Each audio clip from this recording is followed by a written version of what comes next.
Israel has an inherent right of self-defense to take action to prevent imminent attacks against their assets in the region and also to protect their own people.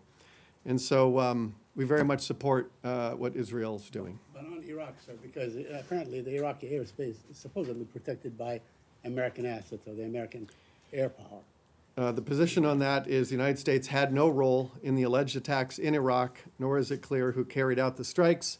Statements alleging a U.S. role in these events are false.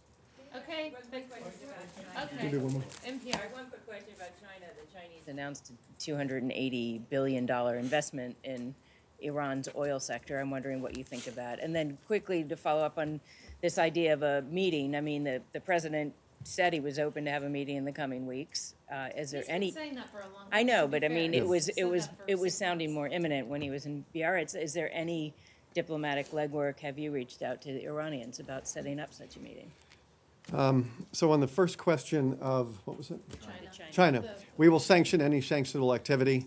We've already done that once with China, and so that is our policy.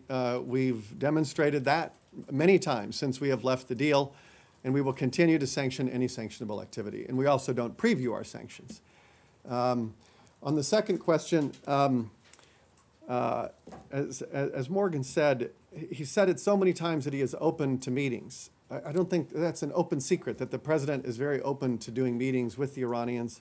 The Iranians, this is really a question for them. I think it was as recently as today that they expressed no interest in such a meeting. Iran has rejected diplomacy too many times. When Prime Minister Abe was in Japan, he went, he asked the president if he could make the trip. It was the first visit of a Japanese prime minister to the Islamic Republic of Iran. The Supreme Leader, he met with him. The Supreme Leader put out 5 tweets rejecting Prime Minister Abe and his diplomacy. And then, just for good measure, he bombed a Japanese oil tanker while Prime Minister Abe was still in Iran. You've seen also various leaders who've also attempted to try to get Iran to de-escalate. And they've not succeeded. So the president's very comfortable with our foreign policy. Iran doesn't like it. Iran is not used to being told no. They have had a very long run of many years executing a foreign policy without impunity. And the United States, this administration is standing up with impunity. Mike, very good correction, Matt. With impunity. And so we are standing up to that in ways that don't have any historic precedent. And it is not a surprise that Iran doesn't like it, and they're acting out in very kinetic ways, which is also something which is sort of an evergreen in Iran's playbook. They've been doing this for many decades.